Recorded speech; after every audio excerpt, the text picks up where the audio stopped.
안녕하세요. 헤르만 바빙크의 개혁교의학, 오늘은 제46장 그리스도의 인격 두 부분으로 나누어서 영상을 제작해 보려 하는데요. 오늘은 첫 번째 부분 진행해 보도록 하겠습니다. 오늘 영상의 결론은 이렇게 날 것 같습니다. 은혜 언약이 행위 언약과 구별되는 점은 중보자를 지닌다는 점이다. 중보자 개념은 거의 모든 종교에서 나타나지만 성경이 말하는 중보자, 즉 구원자는 단순히 재앙으로부터의 일시적 구원이 아닌 죄로부터의 영원한 구원자를 가리킵니다. 그 구원의 범위는 온 세상을 포함하며 그 구원은 회개, 신앙, 거듭남과 같은 공로를 초월하는 은사로서 주어진다고 성경은 진술합니다. 그 구원자는 인자, 하나님의 아들이라는 칭호로 불렸으며 결국 그 구원자는 하나님이시다라는 결론을 내리게 만들죠. 이는 선명한 신조, 두 본성 교리를 낳게 하였으며 개혁신학 사상만이 신적인 것과 인간적인 것의 혼합을 근본적으로 극복한다라고 말할 수가 있겠습니다. 하지만 현대 신학자들은 두 본성 교리에 대한 종교적 가치를 인정하지 않고 인간의 신격화를 근본 사상으로 하는 하나님과 교제 등의 개념을 내세워 중보자에 대한 존경을 매우 격화시켰죠. 역사적 예수 연구 역시 연구자 자신의 주관을 투사한 것에 지나지 않아 보이는 매우 다양한 결론을 낼 뿐이었습니다. 따라서 결국 그리스도의 신성의 가치는 교회의 신앙 고백이 잘 드러내고 있다는 것을 인정하지 않을 수 없게 되었다라고 전반부의 결론을 이렇게 내릴 수 있을 것 같습니다. 본론 시작해 보겠습니다. 351절입니다. 은혜 언약이 또한 행위 언약과 구별되는 점은 하나님과 인간을 단지 하나로 묶을 뿐만 아니라 이에 앞서 그들 둘을 서로 화해시켜 그들 사이에 깨어진 교제를 회복시키는 중보자를 지닌다는 것입니다. 또한 단지 성경만 이러한 중보자 신분의 교리를 지니는 것이 아니라 중보자 신분이 모든 민족 종교에서 등장한다는 생각에 의해 성경은 사방으로부터 오히려 지지를 받고 확증되죠. 어떤 학자들은 그들을 단지 민족혼의 사상적 추이를 드러내는 대표적 인물로만 여기는 반면 다른 학자들은 그들, 즉 중보자들을 창조적 능력과 모든 것을 지배하는 영향력을 지닌 인물로 생각하기도 합니다. 특히 종교에서 창시자 혹은 중보자는 광범한 자리를 차지하는데요. 그들은 때로 종속적 신들이거나 더 낮은 영들이며 때로는 신에게 헌신되고 그의 영으로 영감을 받고 특별 계시의 은사를 받고 초자연적 능력을 덧입은 사람들로 여겨지지요.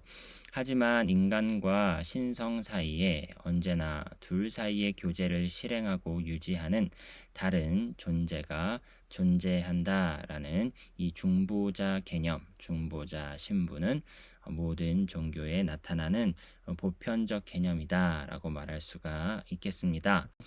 예를 들어 종종 백성들과 엄격히 구별된 계급 혹은 카스트를 형성하는 제사장들은 백성들이 하나님에게 나아가는 것을 대표했고 그들의 재물과 기도를 전달했으며 그들에게 하나님의 복을 베풀었습니다. 왕들은 자주 신의 아들들 혹은 대사들로서 여겨졌는데 이들 자신은 번갈아 왕들, 왕들의 지혜와 권세의 소유자들, 정의의 창시자와 수호자들로서 묘사되었죠. 역사는 이 모든 거룩한 인물들이 어떻게 자신들의 지위와 영광에 이르게 되었는지 우리에게 들려주지는 않습니다. 그들의 보편성은 여기서 우연적인 것이 아니라 종교의 본질 자체와 연관되고 인간 본성의 절실한 요구에 응답하는 현상과 관련된다는 것을 보여주고 있는 것이죠. 성육신의 신격화 사상은 거의 모든 종교에서 나타납니다. 많은 종교는 심지어 일반적으로 언젠가는 선이 악을 정복할 것이라는 기대를 품을 뿐만 아니라 또한 이 기대는 특정 인물과 연관되죠. 최근에 밝혀진 문서들과 비문들은 맨 처음에 동방에서 그리고 후에 서방에서도 평화의 왕국에 대한 기대가 무엇보다도 왕이라는 인물에 기초되었다라는 것을 가리킵니다. 왕들은 신들과 마찬가지로 구세주라는 이름으로 일컬어지고 환호를 받았습니다. 그래서 이 칭호는 로마의 황제들에게 적용되었죠. 우리는 근거 없이 이교도의 무의식의 예언을 언급할 수 없습니다. 이것의 가장 아름답고 고상한 표현들은 기독교를 가리킨다라고 말할 수 있지요. 예수 그리스도는 단지 이스라엘의 메시아일 뿐만 아니라 학계 2장 7절의 네덜란드어 번역에서 표현되듯이 만국에 사모하는 분이기도 하다라고 말할 수가 있겠습니다. 이 바빙크는 이제 중보자 개념을 서술함에 있어서 이것은 이교도의 사상에서도 보편적으로 나타나는 개념임을 강조하고 이 이교도들이 가진 사상은 혹은 이제 그림자일 뿐이며 실체적이고 참된 실체적인 것은 이제 기독교에서 결국 드러나게 된다라고 이렇게 설명을 진행하는 것이죠. 352절입니다. 이스라엘 주변의 민족들 사이에서도 미래에 관하여 그와 같이 현저한 기대들이 나타난다는 사실에 놀라서 많은 학자들은 구약 성경의 모든 메시아적 예언들을 이러한 기대들과 연관시켜 그런 관점에서 전적으로 해설하려고 시도하였습니다. 이러한 시도는 기쁘게도 성경의 신빙성을 확증하는 요소를 포함하는데요. 왜냐하면 학자들은 모든 메시아적 예언들을 사건 후 예언으로 이해하여 바벨론 포로 이전의 문서들 가운데 나타나는 곳마다 후기 삽입으로 여겨 제거하려는 경향을 지녔었죠. 그 대신에 이제 인정되는 사실은 포로 이전의 선지자들 자신은 단지 그러한 메시아적 기대들만을 품었던 것이 아니라 자기 백성들 가운데에도 역시 그러한 기대들이 존재했다는 것을 전제했다는 것입니다. 이 선지자들은 그것들을 고안해내어 처음으로 백성들에게 선포하지는 않았지만 그것들을 과거로부터 추론하여 고대로부터 존재했고 이스라엘 가운데 만연했던 기대들 위에 수립한 것이죠. 그래서 구약 성경학자들 가운데 이러한 새로운 경향은 과거의 삽입가설을 거의 전적으로 포기하게 했으며 구약 성경이 묘사하듯이 메시아의 이미지 가운데 기적적인 출생, 신적인 칭호들과 같은 초자연적 특징들이 다시금 온전히 정당하게 취급받게 되었죠. 하지만 종교사학파의 추종자들은 이제 다른 극단으로 치우쳤는데요. 메시아적 기대는 포로 후에 등장한 것이 아니라 오래된 과거에 뿌리를 내리고 있으며 바벨론과 아수르, 페르시아와 이집트에 그 기원을 두고 있다라고 말하는 것이죠. 여기에는 또한 성경에 의해 전적으로 인정되는 바 진리가 담겨 있긴 합니다. 하나님이 인류 역사의 시작을 허용했을 때 하나님은 여자의 후손이 언젠가는 장차 뱀의 후손에 대해 승리하게 되리라는 희망을 인류의 마음에 주셨죠. 구약 성경 자체에 의하면 이스라엘 백성에게 주어졌던 메시아적 예언들은 하나님이 인류에게 그리고 특히 홍수 후에 샘족에게 전달했던 약속들의 넓은 토대를 두었습니다. 하지만 그 뒤 아브라함의 선택에 있어서 인류는 나뉘었고 이스라엘은 다른 민족으로부터 분리되었죠. 종교사학파는 이것을 간과했던 것입니다. 이 학파는 다른 민족들 가운데 존재하는 메시아적 기대들로부터 발견한 유사성에서 곧바로 일치성을 추정하였던 것이죠. 이 학파는 외적인 일치 때문에 심오한 내적 차이를 부인하였던 것입니다. 결국 우리가 이집트와 다른 곳에서 마주치는 기대들 가운데 궁극적인 구원에 선행하는 엄청난 재난이 언급될 때 그 재난은 하나님이 사람들의 죄를 처리하는 심판으로 결코 이해되지 않고 단지 그 민족을 덮친 정치적 혹은 사회적 재앙으로 이해될 뿐이었죠. 구원을 일으키는 왕이 물론 여러 가지 영예로운 칭호들을 받지만 그는 여전히 자신의 모든 선임자들과 동일하게 통치에 있어서 자기 자신의 백성과 나라의 경계에 제한되고 그 기간도 영구적이지 못한 통치자로 머물 뿐입니다.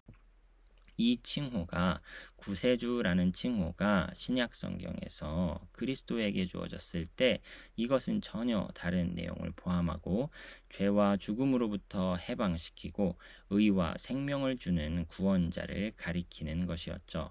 사도들은 비록 다른 사람들이 왕이나 황제를 자신들의 구세주라고 일컬을지라도 오직 그리스도만이 참으로 신자들의 구주임을 증거하기 위하여 때때로 구세주라는 칭호를 그리스도에게 돌리기도 했습니다. 그러나 이 사실은 이 칭호가 신약 성경 기록자들에 의해 이교도의 관용어에서 차용되었고 그 결과 그리스도에게 옮겨 사용되었다라는 것을 의미하는 것은 결코 아니다라고 해야 할 것입니다. 왜냐하면 이 명칭은 명백히 제자들 그룹에서 예수의 히브리어 이름과 연관되어 생겨났기 때문입니다. 그리고 다윗의 집 출신의 대망의 왕에 대한 히브리 명칭이 이교 민족으로부터 옮겨졌다는 것은 훨씬 더 가능성이 없죠. 왜냐하면 여기서 구세주라는 명칭이 왕에 대한 일상적인 칭호인 반면 메시아는 단지 몇 회만 모시아라는 명칭으로 일컬어지고 대개는 전혀 다른 명칭으로 일컬어졌습니다. 마지막으로 우리가 잊지 말아야 할 것은 이 진술들 중 많은 부분이 그 자체로 독립적이며 그것들이 발생한 환경에서는 현재 그 가운데서 발견되는 것과는 종종 전혀 다른 의미를 포함하고 많은 경우에 초기나 후기에 이스라엘 예언이 아마도 미래에 관한 이교도의 기대에 영향을 미치지 않았으리라고 단정될 수도 없다는 점입니다. 353절입니다. 하지만 이러한 조건 아래 의심될 수 없는 사실은 이스라엘 가운데 있었던 예언이 약속과 연관되었는데 이 약속은 성경 그 자체의 증거에 따르면 이미 앞서 인류에게 주어졌고 다소 순수한 형태로 그 가운데 보존되었다는 것입니다. 왜냐하면 최근에 많은 학자들이 주장하는 바 이스라엘 선지자들이 메시아와 그의 왕국을 묘사함에 있어서 그리고 일반적으로 자신들의 종말론적 기대에 있어서 이미 오랫동안 존재하고 먼 과거까지 거슬러 올라가는 개념들과 표현들과 은유들과 이미지들을 사용한다는 사상은 전적으로 불합리한 것이 아니기 때문입니다. 이것은 율법의 제정에서 발생했는데 왜냐하면 성전, 제단, 제사장 신분, 제사, 할례 등이 많은 민족들에게서 등장하며 예언도 이스라엘 역사와 주변 국가들의 역사에 뿌리를 두고 있기 때문입니다. 이 바빙크는 꼭 이교도 혹은 이스라엘 사이에서의 공통점을 기독교의 독특성을 부각시키는 데 불리한 증거로 여기지 않고 오히려 보편성으로 인정받을 수 있는 진리의 증거로서 이렇게 예를 들고 있다는 것을 알 수 있습니다. 하지만 다른 한편 이스라엘 예언은 이 역사를 훨씬 초월하여 출발했고 고유한 방식과 방향으로 발전했다는 사실 역시 확고합니다. 이 사실은 선지자들이 백성들 전체와 더불어 율법과 약속의 동일한 토대 위에 서 있었으되 백성들이 지상의 다른 민족들 위에 자신들을 들어 올리고 행복한 미래를 보증하고자 주와 맺은 언약을 남용했을 때 선지자들이 그러한 남용에 대항하여 강력히 반대했고 주의 날을 흑암과 심판의 날로 묘사했다는 것을 통해 증명됩니다. 예언은 자신의 시야를 이스라엘 민족과 가나안 땅에 제한시키지 않고 온 지면 위로 확장하고 아브라함의 복을 인류 전체에게 약속합니다. 이것은 종말에 하나님이 자기 백성에게 약속하는 보편적이고 영적인 왕국이죠. 이 약속은 나중에 이스라엘 백성과의 언약 체결 시 도입된 율법에 의해 무효화되지 않고 더 구체적으로 전개되고 그 완성으로 인도되었습니다.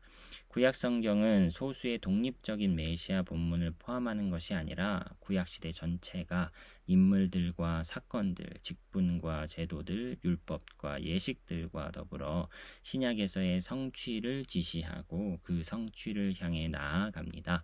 민족들의 종교와 역사 가운데에는 기독교에서 그 진리가 실현되는 무의식적인 기대와 희망이 있죠. 구약 성경의 제도들과 사건들 가운데에는 영적 예배에 대한 직접적이고 의도적인 준비와 전조가 있습니다.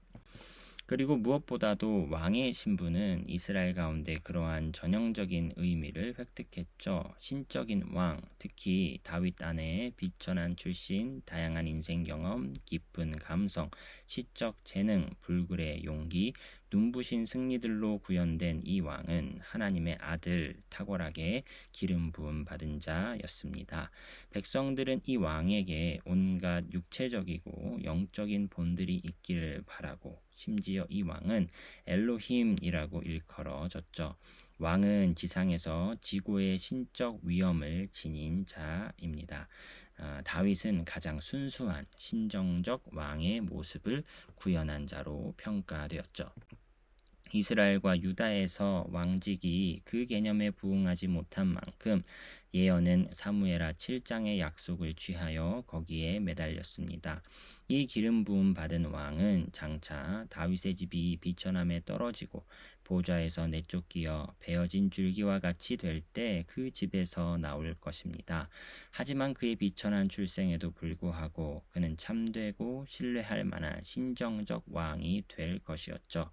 비록 다윗 왕가가 시작되었다가 왕위에서 쫓겨나 되돌아온 멸시받은 작은 고을 베들레헴 출신일지라도 메시아가 이스라엘의 주권자가 될 것이었습니다. 그는 하나님이 주신 영원한 왕으로 기묘자, 모사, 전능한 하나님, 영존하는 아버지, 평강의 왕이라는 이름들을 지니며 그는 공의로우며 구원을 베풀며 겸손하여서 나귀를 탄 왕으로 자신의 힘을 자랑하지 않고 하나님의 지지를 받고 백성이 여호와 우리의 의라고 부르며 인정하는 인물입니다. 그는 다윗과 같이 영웅이 될 것이며 그의 집은 하나님과 같고 출애굽할 때에 이스라엘의 군대를 이끌었던 하나님의 사자와 같을 것입니다. 그는 영원히 다스리고 정의와 평화 그리고 번영의 왕국을 세울 것이며 그의 통치는 또한 이방인들에게 미치고 땅 끝까지 확대될 것입니다. 그래서 이 영광스러운 메시아상은 이러한 미래의 왕이 또한 선지자와 제사장으로 묘사됨으로써 더 확대되는데요. 물론 이러한 특징들이 전면에 부각되지 않는 까닭은 하나님의 왕국에서 하나님의 영이 모든 사람에게 부어질 것이며 모든 백성이 제사장같이 될 것이며 여호와께 성결이 될 것이기 때문입니다. 이 세 가지 모든 직분은 이사야의 여호와의 종 가운데 선명하게 드러나죠. 354절입니다. 메시아에 대한 기대는 예언이 종료된 이후에도 이스라엘 백성의 마음에 계속 살아 있었습니다. 물론 우리는 유대 묵시 문학에서 이스라엘의 미래적 구원과 통치에 대한 기대를 발견하지만 메시아에 대한 단지 소수의 증거 이상은 나타나지 않습니다. 결국 이스라엘은 율법을 가지고 있었고 율법 준수를 통해 의롭게 되기 때문에 그 결과 그 어떤 구원자도 필요 없었던 것이죠. 기껏해야 지상의 왕을 위한 여지가 있었을 뿐인데 이 왕은 유대인들에게 그들의 공로를 따라 보상하고 그들을 세상의 다른 민족들 위에 통치하는 위치로 인도하였습니다. 메시아는 오로지 정치적 인물이 되었을 뿐이었죠. 하지만 그럼에도 불구하고 그 민족 가운데 메시아에 대한 기대는 여전히 살아 있었고 거듭하여 수면 위로 떠올랐는데 특히 핍박받는 시기에 그러하였습니다. 일반적으로 사람들은 메시아가 두려운 날 이후, 소위 메시아 탄식 후, 그리고 엘리야 혹은 모세나 예레미야 같은 다른 선지자들이 앞서 지나간 후에 이 세상 종말에 나타날 것으로 기대했습니다. 그는 보통 메시아, 인자, 택한 자, 다윗의 자손, 그리고 몇 차례는 하나님의 아들로도 지칭되었죠. 그리고 그는 이미 전에 존재했고 하나님 안에 감추인 바 되고 베들레헴에서 나타나게 될 것이며 의롭고 거룩하며 하나님에 의해 많은 은사를 받았으며 하나님의 나라를 이 땅에 수립할 사람으로 이해되었습니다. 이러한 기대 가운데 그리스도 자신이 하나님 나라의 복음을 선포하면서 등장했죠. 하나님이 장차 왕이 되고 하나님의 뜻이 모든 사람들의 기쁨이 될 것이라고 선지자들이 예고하고 기대했던 하나님의 나라는 기원과 본성상 하늘의 왕국이며 이제 또한 이미 하늘에 존재하되 이 왕국이 이제 또한 이 땅에 임하며 가까이 왔다. 하지만 이러한 기대와 연계하여 예수는 곧바로 중대한 변화를 초래하였는데요. 예수는 유대인의 전통에서 성경으로 되돌아가 그 왕국을 1차적으로 정치적 통치로 이해했던 것이 아니라 종교적, 윤리적 통치로 이해한 것이죠. 그는 동시에 자신의 왕국에서 자기 자녀들을 아버지로서 다스리기 원하는 하늘에 계신 아버지다라고 또한 이 개념을 소개해 주었죠. 그의 나라는 동시에 가족이며 공동체인 것입니다. 그리고 하나님의 왕 되심과 아버지 되심 이 두 가지는 서로 해를 끼치는 것이 아니라 서로를 지지하는 것으로 주님은 묘사하셨죠. 더 나아가 이 왕국에 들어가는 것은 바리새적 율법 준수를 통해서가 아니라 회개, 신앙, 거듭남을 통해 가능하며 따라서 이 왕국은 무엇보다도 가난한 자들, 잃은 자들, 세리들과 죄인들에게 열려 있습니다. 이 왕국은 한편으로 무엇보다도 반드시 먼저 추구되어야 하며 바리새인들이 생각하는 것보다 더 좋은 다른 의이며 그래서 하늘에 준비된 상급으로 묘사되었습니다. 그럼에도 불구하고 다른 한편 이 왕국은 죄 용서, 의, 영생, 모든 선행과 공로를 훨씬 초월하는 그 은사를 그 내용으로 하지요. 하나님의 통치가 여기 지상의 신자들 가운데 즉시 완전하게 실현되지 않고 신자들이 자신들의 편에서 이 왕국의 소유물들, 즉 영생, 하나님을 대면함, 완전한 구원을 여기서 아직 완전히 받지 못하고 누리지 못하는 한 왕국은 여전히 미래적인 것입니다. 하지만 그리스도의 인격과 사역을 통해 이 왕국이 여기 지상에 수립되고 중생과 신앙과 회개가 마음 가운데 심겨지는 한 왕국은 현재적이며 신자들은 이미 여기 이 땅에서 천국의 시민이며 참여자들입니다. 그리스도가 현재 왕이며 자기에게 속한 자들을 왕과 제사장으로 삼을지라도 하나님의 나라는 그리스도의 재림 시에 비로소 완성됩니다. 그러므로 슈몰러, 바이스 그리고 다른 학자들은 부당하게 하나님의 왕국에 배타적으로 종말론적 의미를 부여했는데요. 그들은 단지 메시아의 단회적 오심만을 알 뿐이었습니다. 하나님의 왕국은 모든 영적 은덕과 자연적 은덕을 포함합니다. 하지만 예수는 이 둘 사이를 구분한다. 하나님 나라는 종교적, 윤리적 의미에서 존재하며 종말론적 의미에서 다가온다. 메시아의 단회적 오심은 둘로 나뉘어지는데 구원과 심판, 준비와 완성을 위한 것이다. 이 두 가지는 또한 시간적으로도 구분된다는 사실은 확실하다라는 의견인데요. 355절 그러나 예수는 이러한 구별을 하지 않았는데 왜냐하면 이 왕국에서 복음을 선포하는 예수의 역할은 처음부터 전적으로 분명하고 선명했기 때문이었습니다. 이것은 세례 요한의 예수에 대한 세례에서 드러난 것 이외에 예수가 곧바로 인자와 하나님의 아들이라는 이름으로 활동했다는 사실로부터도 분명하게 드러난다 말할 수 있는데요. 다니엘 7장 13절에서 인자 같으니라는 명칭은 메시아에 대한 칭호입니다. 많은 주석가들은 진실로 이 용어를 성도들과 연계시키는데 하지만 이 견해는 견지될 수 없습니다. 왜냐하면 인자가 하늘 구름을 타고 와서 옛적부터 항상 계신 자에게 나아와 그 앞에 인도되지만 성도들은 이 땅에서 고난을 받고 애타게 구원을 갈망하기 때문입니다. 만일 예수가 인자라는 칭호를 구약 성경에서 차용했다면 이 칭호가 미래적 하나님 나라에 대한 상징일 수 없으며 또한 참된 이상적 인간 혹은 겸손하고 연약한 인간으로서의 예수의 명칭일 수 없으며 오히려 그것은 예수 자신이 이해했던 것과 같은 의미에서 모든 것을 초월한 메시아의 위엄의 칭호이어야 한다는 사실이 자명합니다.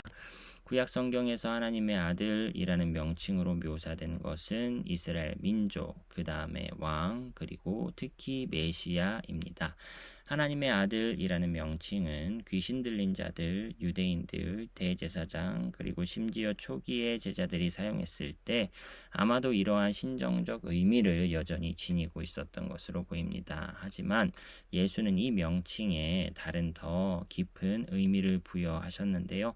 예수는 자신이 성부에 대하여 전적으로 독특한 관계에 서 있으며 하나님 나라의 왕임을 알고 있었기 때문에 사람들에게 복을 선언하고 죄를 용서하며 자기를 위해 모든 것을 버리라고 요구하며 그 요구와 영생으로 들어가는 문을 연계시키죠.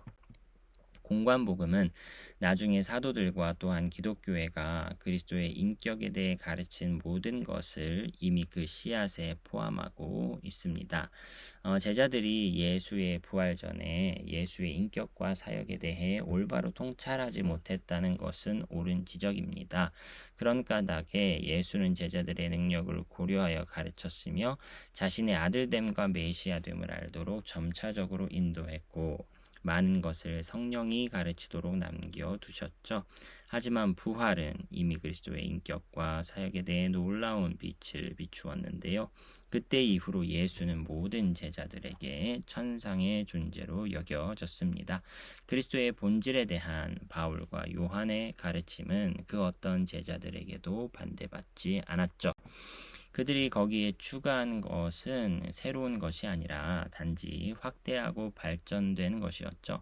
예수는 참 인간, 육체가 되어 육체로 임했으며 육체를 따라 조상들에게서 나와 죽기까지 순종함을 배웠으며 고난을 받고 죽어 장사 지낸 바 되었다. 하지만 동일한 사람 예수는 동시에 모든 죄에서 자유롭다. 예수는 또한 부활했고 영화롭게 되었으며 하나님 우편에 앉아 계신다. 예수는 자신의 성육신 이전에 이미 존재했고 그때 하나님의 본체였으며 모든 창조물보다 먼저 나신 자이며 천사보다 뛰어나며 예수를 통해 하나님이 만물을 창조했으며 만물이 예수 안에서 존재했고 전적으로 독특한 의미에서 하나님의 아들이며 그 자신이 하나님이다라고 말할 수가 있다는 것입니다. 356절입니다. 예수 그리스도에 관한 이 사도적 증거는 매우 풍성하고 심오했기에 곧바로 기독교 의식에 동화되어 모든 오류를 제거하는 선명한 신조로 재현될 수 있었습니다. 하지만 이러한 현상이 속사도 교부들에게는 아직 나타나지 않았습니다. 비록 그들이 그리스도의 전적으로 독특한 위치를 인정하고 그리스도를 온갖 영화롭고 숭고한 명칭들로 일컬었다 할지라도 이 현상은 나중에서야 나타나게 되었죠. 좌우 진영에서 등장한 오류들이 에비온주의와 영지주의로 말미암아 비로소 교회는 사도적 증거의 내용을 숙고하고 하나님과 인류 모두에 대해 갖는 관계를 선명하게 해설하지 않을 수 없었습니다. 에비온주의는 물론 예수를 메시아로 여기고 그러나 예수를 다름 아닌 한 인간, 즉 다윗 혈통에서 나와 하나님의 영으로 기름 부음을 받고 예수의 재림시 수립할 이 세상 나라의 왕으로 세움을 입은 사람으로만 이해했죠. 물질을 경멸하고 세상의 창조를 데미우르고스의 덕분으로 여기는 영지주의는 그리스도에게 있어서도 신적인 것과 인간적인 것의 사이를 날카롭게 구분하였습니다. 최상의 아이온, 즉 그리스도는 인류를 물질의 속박으로부터 해방시키기 위하여 하늘에서 내려와 세속적 인간 예수와 잠시 동안 연합하거나 하늘로부터 영적인 육체를 수반하거나 일시적으로 외관상의 육체를 취했다라고 주장하였죠. 어떻게 하나이자 동일한 주체가 동시에 하나님의 아들이며 인간이 될 수 있는가에 대하여 다양한 개념들이 존재했었다 할지라도 그리스도는 처음부터 이런 식으로 모든 사람에 의해 인정되었습니다. 이러한 고백은 반드시 두 본성의 교리에 도달해야 했고 유스티누스와 이레나이우스와 테르툴리아누스 아래에서 두 본성의 교리에 도달하였죠. 이레나이우스는 아직 두 본성에 대한 신조를 가지고 있지 않았으나 그리스도는 참으로 성자 로고스 그리고 그 자신이 하나님이며 그와 같은 분으로서 그리스도는 인간이 되었으며 이러한 성육한 로고스는 분리될 수 없는 통일성을 지닌다라고 분명하게 가르쳤습니다. 테르툴리아누스 역시 동일하게 가르치고 그리스도의 두 실체, 육체적 실체와 영적 실체, 두 신분, 신적 신분과 인간적 신분을 더 강력하게 진술했으며 그리스도 안에 한 인격 안에 혼합되지 않고 결합된 두 상태, 참된 하나님과 참된 인간이 있다고 생각하였습니다. 그 이후 곧바로 서방에서 이러한 기독론에 대해 그리스도는 두 본성을 지닌 한 인격이라는 신조가 사용되었죠. 아우구스티누스는 자주 다음과 같이 표현했는데요. 그러므로 진실로 하나님과 인간 사이에 단일 인격 가운데 각각의 본성을 결합시킨 중보자가 나타났는데 이는 그가 평범한 것을 비범한 것으로 영화롭게 하고 비범한 것을 평범한 것으로 누그러뜨리기 위함이었다라고 아우구스티누스는 성육신을 이러한 의미가 있는 것으로 묘사했다는 것이죠. 그러나 동방에서는 삼위일체 교리에서 마찬가지로 용어가 오랫동안 확정되지 않아 온갖 오해를 받을 수 있었습니다. 본질, 본성, 실체, 위격이라는 단어들은 여전히 엄격하게 규정되지 않았고 따라서 뒤섞여 사용되었죠. 그러나 플라비아누스에게 보낸 교황 레오 1세의 교리서하는 동방에서도 기독론의 선명한 통찰력과 명확한 용어 사용을 촉진시키는 데 큰 도움을 주었습니다. 그리고 네스토리우스주의, 성부순환설, 유티케스주의 등이 거부된 뒤 칼케돈에서 그리스도에 대한 고백은 한 분이요 동일한 성자와 주로서 확정되었습니다. 그는 신성에서 동일하고 완전한 분이며 인성에서 동일하고 완전한 분, 진실로 하나님이며 진실로 인간인 동일한 분, 한 분이며 동일한 그리스도, 아들, 주, 독생자, 두 본성 가운데 혼동도 없고 변화도 없고 분리도 없고 분열도 없다. 분열도 없고 분리도 없다라고 칼케돈 회의는 이렇게 정돈하였던 것이죠. 정리하였던 것입니다. 이로써 예리한 경계선이 그어졌고 이 경계선 내에서 그리스도에 대한 교회의 교리는 더 나아가 발전할 수 있었습니다. 하지만 이로써 이전과 이후의 만장일치에 이르게 되었다는 것은 결코 아닙니다. 동방신학에서 지속되었던 근본적인 생각은 인간이 신적 본성, 불멸, 영생, 신격화에 참여하도록 반드시 하나님 자신이 인간이 되어야 했다는 것이고요. 죄의 결과는 성격상 윤리적이기보다는 훨씬 더 물리적이며 따라서 신비주의는 언제나 그리스도교회의 합리주의와 나란히 병행하였던 것입니다. 비록 그리스도의 인성 역시 인정되었다 할지라도 이러한 신비주의의 결과는 주된 강조점이 그리스도의 신성의 인성으로의 침투, 양성의 통일성, 그리스도의 역사적 출현보다 그리스도의 본질, 그리스도의 속죄보다 그리스도의 성육신에 있었다는 것입니다. 그러므로 그리스도의 인격에 있어서 중요한 것은 무엇보다도 그리스도의 신적 본질에 있는데, 이 본질은 인간적인 형태로 전달되고 그런 식으로 인간이 수용하고 누리게 된다는 것이죠. 그러므로 두 본성을 엄격하게 구분해야 할 필요를 거의 느끼지 못하는 것이 동방신학의 특징이었다는 것입니다. 단성론은 신성과 인성의 경계선을 치워 동방의 교회들이 점점 더 이교도 가운데 소멸되도록 만드는 경향을 지니게 만들었죠. 이와 반대로 서방은 그리스도의 신성과 인성을 엄격하게 구분하였습니다. 단일 위격과 두 본성이라는 용어는 이미 테르툴리아누스 이후로 확립되었죠. 물리적인 것보다 윤리적인 것, 그리스도의 성육신보다 그리스도의 속죄와 순환과 죽음이 강조되었죠. 그럼에도 불구하고 여기서도 그리스도의 인성을 신격화하려는 모든 위험이 방지된 것은 아니었습니다. 동방은 서방에 대해 전혀 주의를 기울이지 않았고, 보다 명확히 말하면 전반적으로 아우구스티누스의 영향을 받지 않았다는 것이고요. 하지만 반대로 서방은 동방의 신학과 특히 신비주의도 전수받았습니다.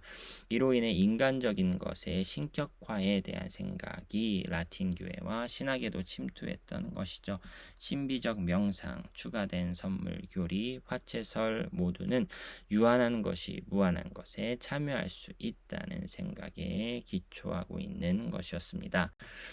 357절입니다. 그러므로 스콜라 신학과 로마교 신학은 요하네스 다마스케누스와 전적으로 일치하여 그리스도의 각각의 본성은 그 자체로 머물기에 신적 속성들이 인성에게 전달되는 것을 실제적으로 생각해서는 안 되어도 열이 쇠를 발갛게 달구듯이 신성이 인성에 스며들어 고무시키고 인성으로 하여금 신적 영광과 지혜 그리고 권세에 참여하게 만든다고 가르쳤습니다. 그리고 이러한 전제로부터 인간으로서의 그리스도는 이미 이 땅에서 지복의 지식을 소유했고 하나님을 대면했다라고 주론하였죠. 우리는 동일하게 근본적인 사상을 루터교 신학에서 만나게 되는데요. 하지만 그럼에도 불구하고 이 사상은 여기서 다르게 전개되고 적용된다 할 수 있습니다.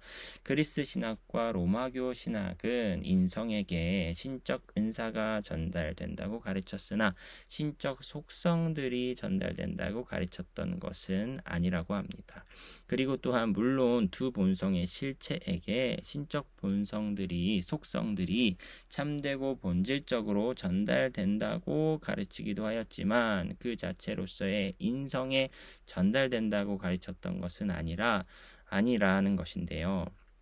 하지만 루터는 이미 낮아진 상태에서도 그리스도의 인성은 신성이 있었던 곳에 있었고 두 본성은 단지 위격에서만 아니라 또한 그 속성들 상호간에 결합하고 혼합되었다고 가르쳤습니다.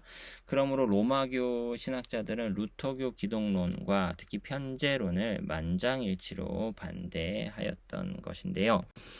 좀 더 살펴보겠습니다. 하지만 그럼에도 불구하고 성찬론과 마찬가지로 여기에서도 여전히 연관성이 있는데 결국 루터파 신학자들은 그리스도의 두 본성이 결코 혼합되거나 서로 변화되지 않으며 각각의 본성은 스스로 영구히 머물러 자신의 본질적 속성들은 보존하며 결코 다른 본성의 속성들을 자기 자신의 것으로 수용하지 않는다고 명백히 가르칩니다. 그들은 또한 모든 신적 속성들이 인간 본성에 동일한 정도로 전달되었다고 말하지 않죠. 무한과 같은 정적인 속성들 자체는 인성에 직접적으로 주어지는 것이 아니라 단지 다른 속성들의 수단을 통해서만 주어진다. 그러나 무소부재, 전지전능 과 같은 활동적인 속성들은 직접적으로 그리고 즉각적으로 인간 본성이 소유한 부분이 되었다라고 설명하더라는 것입니다. 로마교 신학과 루터교 신학은 인간 본성을 그 정해진 범위 위에 들어올려 단지 외관상으로 예수의 인간적 성장과 예수의 낮아진 상태를 모두 없애는데 일치한다라고 바빙크는 평가합니다. 루터파 신학의 발전에 있어서 이것은 이미 매우 선명하게 드러났죠. 즉 성육신에 있어서 성육신과 자기 비움은 시간이 아니라 논리적으로 구별되었는데요. 전자에 관하여는 오직 로고스만이 주체입니다. 이것은 그가 본질적으로 유한한 인간 본성으로 하여금 신성에 충만히 거할 수 있도록 하며 인간 본성 위에 언급한 신적 속성들을 인간 본성에 위에 언급한 신적 속성들을 전달하는 데에 로고스가 역할을 한다는 것이죠. 하지만 이런 방식으로 단지 신성과 인성 사이의 차이만 아니라 또한 낮아진 상태와 높아진 상태 사이의 차이도 전적으로 사라지게 될 위험에 처했다라고 말할 수가 있겠습니다. 그러므로 학자들은 로고스가 아니라 신인이 주체인 두 번째 순간, 즉 자기 비움에서 신인은 어떤 의미에서 첫 번째 전달되었던 속성들을 다시금 포기했다고 생각하는 것이죠. 하지만 이러한 자기 비움의 성격에 대하여 커다란 의견 차이가 있었고 오랜 논쟁이 지속되었습니다. 개혁파 신학자들은 처음부터 훨씬 더 유리한 입장에서 있었는데요. 이들은 또한 기독론에서 그리스 교회와 로마교와 루터파의 신적인 것과 인간적인 것의 혼합을 근본적으로 극복하였습니다. 비록 위격의 통일성을 매우 엄격하게 견지했다 할지라도 그들은 또한 그리스도의 인성에 유한은 무한을 포함할 수 없다라는 공리를 여전히 적용했고 단지 낮아진 상태만 아니라 심지어 높아진 상태에서조차 이 공리를 견지했던 것입니다. 그래서 개혁파 신학은 이런 맥락에서 언제나 비난을 받아왔던 네스토리우스주의를 진지하게 회피했죠. 이렇게 비난을 받았던 까닭은 그리스도교회와 로마교와 루터파 신학에서 신적 본질, 신적 본성의 성육신이 언제나 강조되었기 때문입니다. 만일 이 신적 본성이 육체가 되지 않는다면 구원사역 하나님과의 교제가 위험에 직면하는 것으로 여겨졌던 것이죠. 하지만 개혁파 신학은 성자의 인격이 육체가 되었다고, 즉 성자의 본질이 아니라 성자의 이 위격이 우리의 본성을 취했다라고 전면에 부각시켜 강조했지요. 삼위일체론, 하나님의 형상으로서의 인간론, 그리고 언약교리에서처럼 여기 기독론에서도 가장 풍성하고 최상의 삶으로서의 인격적, 의식적 삶에 대한 개혁파 사상은 아주 선명하게 전면에 부각된다라고 말할 수가 있겠습니다.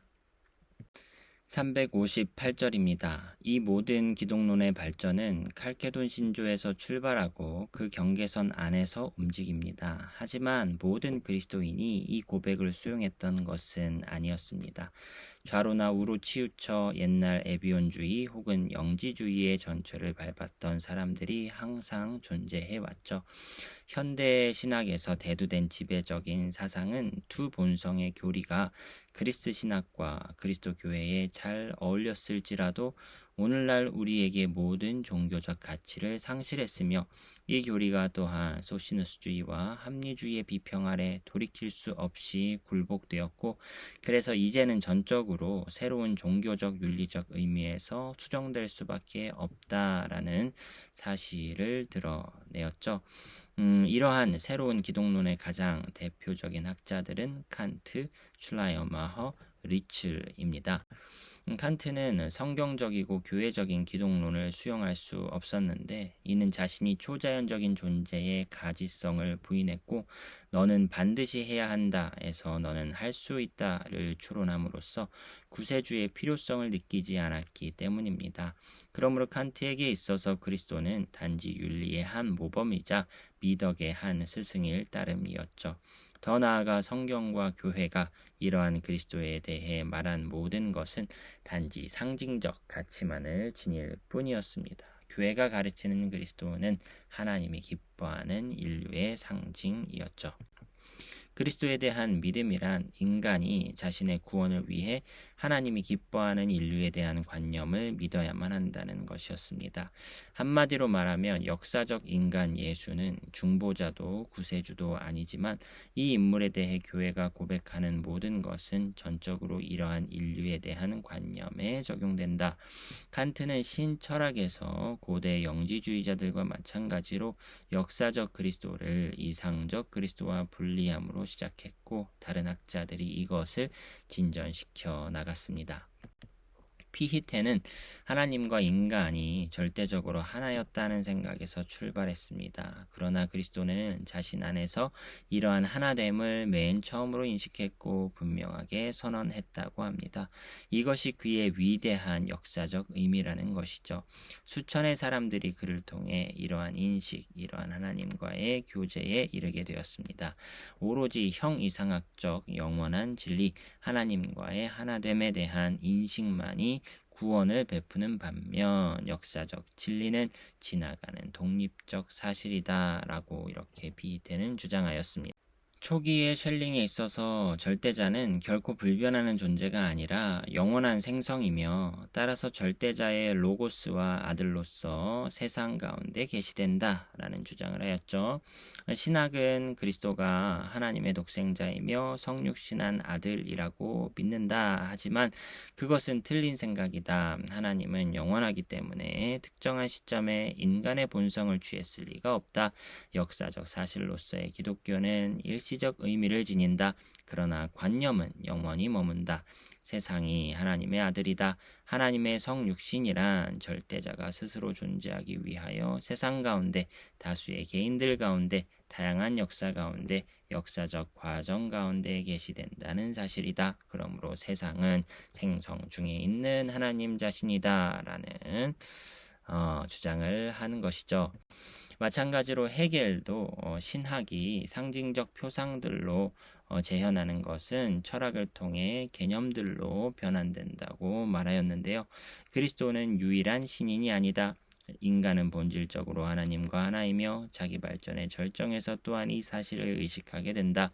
이러한 철학적 전제들로부터 말하이네커 등은 그리스도 안에 있는 하나님의 성육신을 여전히 견지하려고 시도했던 반면 슈트라우스는 논리적 귀결을 이끌어내어 자신의 예수의 생애에서 관념은 자신의 충만한 단일 본보기가 아니라 단지 다수의 개인들 가운데 쏟아부으며 인류는 성령으로 잉태되고 죄를 범하지 않으며 죽은 자들 가운데서 부활하고 승천한 하나님의 성육신이다라고 주장을 하였다는 것입니다. 그러므로 이러한 철학적 사고에서 출발한 현대 교의학에서는 그리스도에 대한 여지가 더 이상 남아있지 않으며 단지 종교를 가장 깊이 깨닫고 하나님의 사랑을 가장 선명하게 계시하며 하나님과 인간의 하나됨과 교제를 가장 명확하게 선언했던 종교적 천재, 미덕의 스승, 선지자일 뿐이죠. 그리스도의 인격 자체는 사실상 기독교의 본질과 상관없게 되었고 그러므로 폰 하르트만이 이러한 현대 신학을 주목하여 기독교의 위기와 자기 붕괴라고 말했던 것은 틀리지 않았습니다. 다른 방향은 이제 슐라이어마허에 의해 마련되었는데요. 그는 비록 교회적 기독론을 단호하게 거부하면서도 사변적 철학의 잘못, 즉 기독교의 본질을 추상적 관념에서 추구하고 이 본질을 그리스도라는 역사적 인물과 분리시키려는 잘못을 회피하려고 시도하였습니다. 이를 위해 그는 하나님과의 화해와 교제를 내용으로 하는 공동체의 경험, 그리스도인의 의식에서 출발했죠. 이것의 궁극적인 원인은 다름 아닌 기독교 공동체의 창시자에게만 찾을 수 있고 따라서 신의식은 그 창시자 가운데 절대적인 능력으로 현존했음이 틀림없다라고 주장하였습니다. 그리고 이러한 그리스도의 신의식 능력은 자기 내부의 하나님의 현존이었으며 그래서 그는 인간의 종교적 원형이며 무죄하고 완전하며 인류의 최상의 성과인 동시에 종교의 완전한 주체로서 하나님의 창조적 행위를 통하여 산출되었다라고 주장을 하였죠. 가장 1차적으로 중요한 것은 그의 가르침이 아니라 예수의 인격이며 그가 무엇을 행했는가가 아니라 그가 어떤 존재였는가이며 그의 윤리적 모범이 아니라 예수의 종교적 삶이다. 이렇게 종교적 관념에 대한 실현을 인류 안에서가 아니라 그리스도의 인격 가운데서 추구함으로써 슐라이어 마허는 막강한 영향력을 발휘했고 다시금 교의학에서의 기독론의 자리를 확고히 해 주었죠.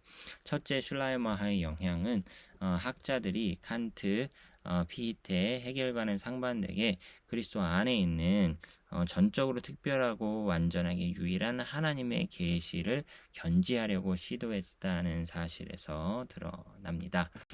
둘째, 슐라이어 마허로 말미암아 현대 기독론에서 전에는 생소했던 그리스도의 인격의 인간적, 역사적 발전이라는 관심이 일어났죠. 그러므로 속성의 교리는 포기된 것이나 다름없었고 그리스도의 인성이 전면에 내세워졌습니다. 두 상태의 교리는 예수의 삶으로 변했고 이 삶은 그의 준비와 발전과 영향을 주제로 탐구될 뿐이었죠. 마지막으로 신인으로서의 그리스도에 대한 고백을 여전히 고수했던 현대 기독론 가운데 이 둘의 통일성을 칼케돈의 고백과 교회적 교의학에서 발생했던 것보다 다른 더 좋은 방식으로 옹호하려는 노력이 등장하였습니다. 이를 위해 생성의 관념이 부분적으로 하나님 자신, 특히 신인에게 적용되었는데요. 쉘링의 후기는 이러한 노력으로 시작하였습니다.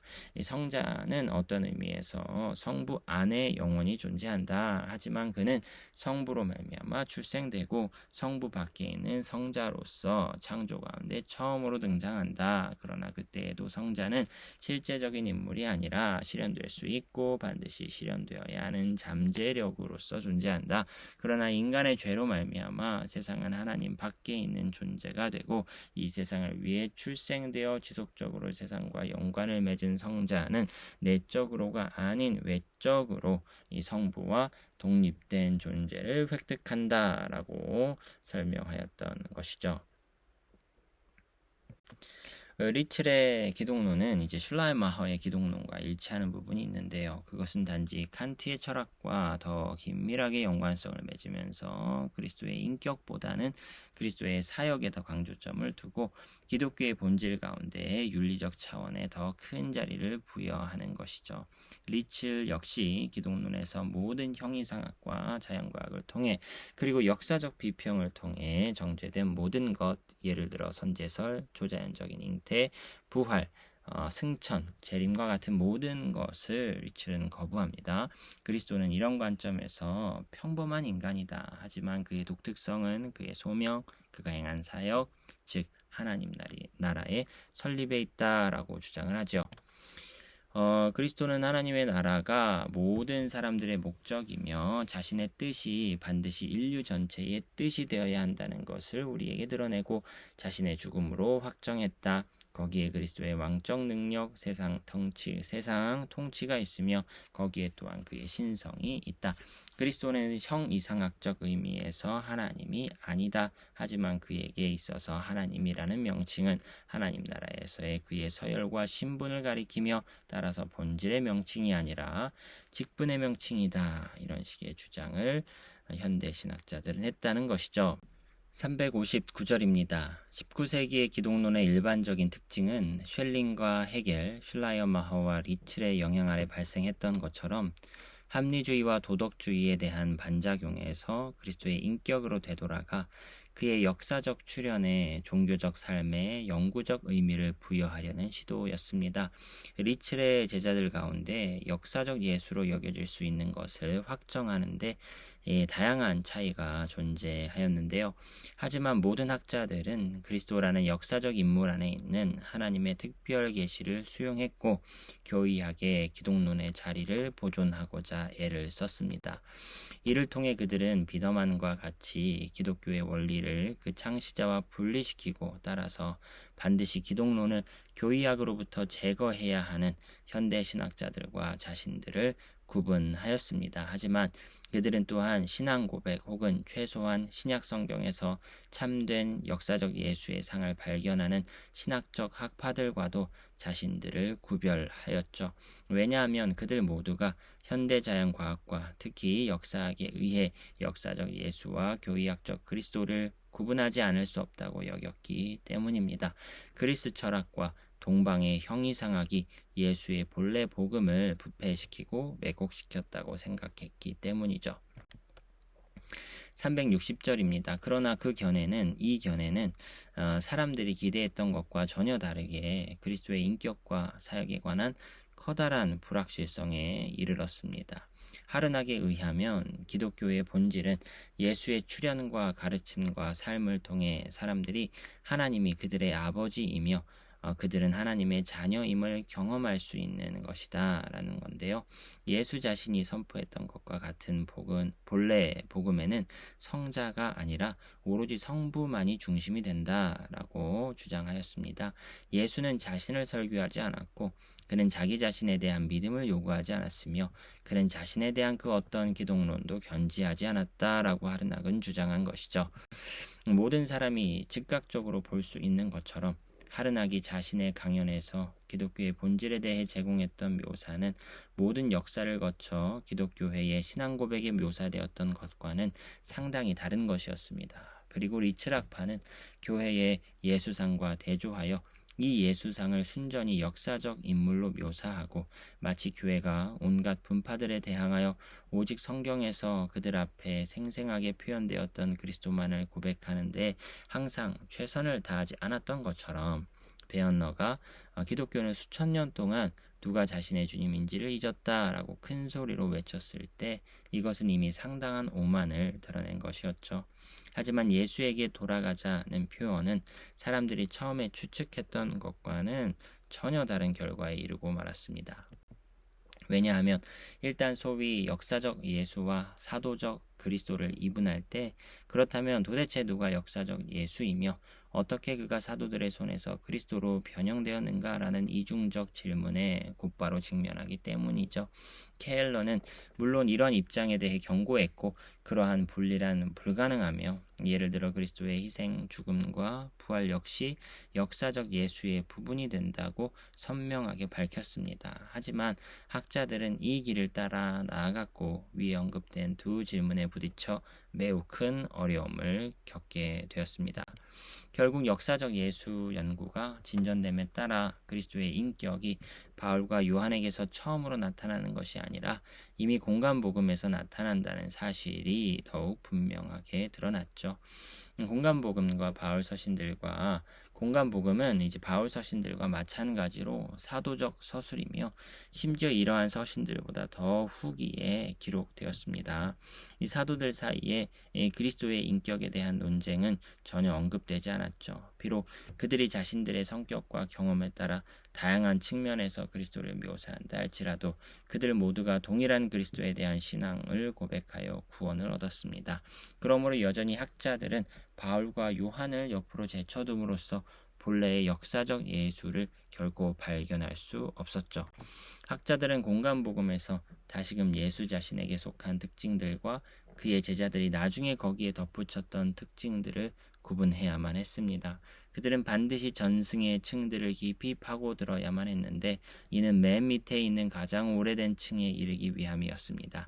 이러한 축소는 오로지 인간 예수만 남을 때까지 계속되어야 했죠.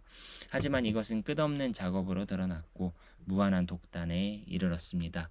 각 사람이 제 손으로 하나의 예수상을 만든 후 결국 자신이 앞서 생각한 대로의 예수상을 얻었던 것입니다.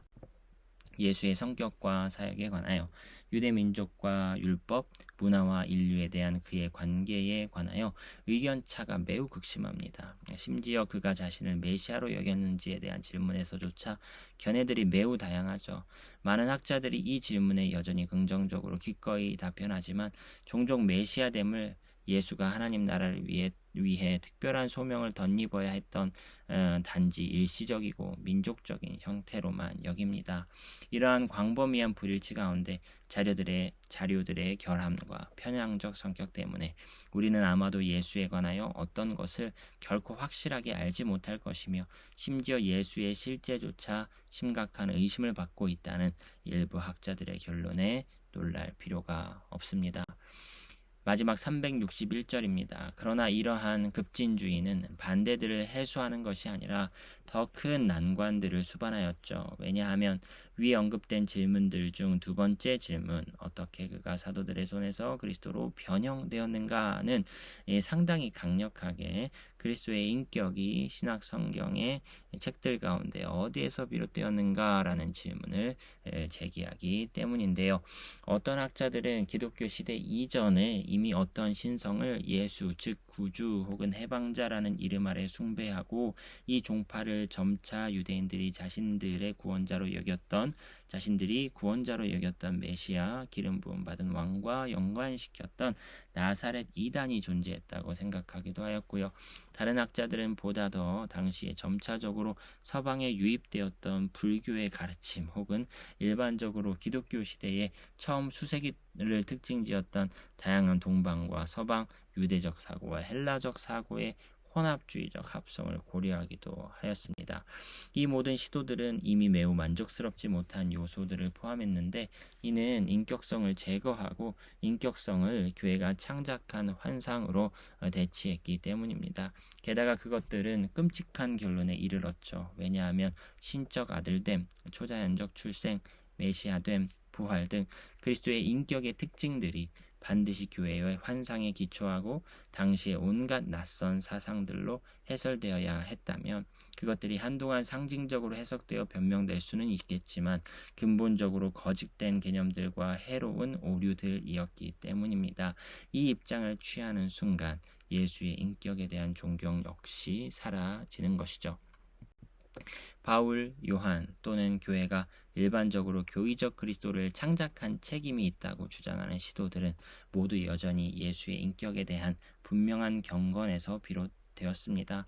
학자들은 예수의 제자들이 예수의 인격에 관하여 형성했던 오류들로부터 예수를 여전히 보호하려고 시도하고 따라서 그 오류들을 어느 정도 변명하기도 합니다. 하지만 일이 더 진행되자 그 필요마저도 사라지죠. 예수의 인격에 대한 존중이 더 이상 사람들을 돌이켜 붙잡지 못하였습니다. 예수 자신이 이미 자기 교회의 오류들에 연루되었죠. 소위 역사적 해설은 신화적 해설과 상징적인 해설이 되어 버리고 이러한 해설들은 자기 차례가 되어 다시금 심리학적 해설과 병리학적 해설을 마련하기 시작하였습니다. 하지만 그리스도 문제에 대한 이렇게 거칠고 난폭한 취급은 다시금 다른 사람들의 눈을 뜨게 했고 주목할 만한 반응을 일으켰습니다. 결국 그것은 역사적 예수와 사도적 그리스도는 성경 비평가들이 초기에 생각했던 방식으로 분리되지 않는다는 통찰을 더 선명하게 보여주었기 때문입니다. 바울과 요한의 그리스도는 내용적으로 다름 아닌 초대교회의 그리스도이며 모든 면에서 공간복음이 우리에게 묘사하고 있는 인자와 일치한다라는 것이죠.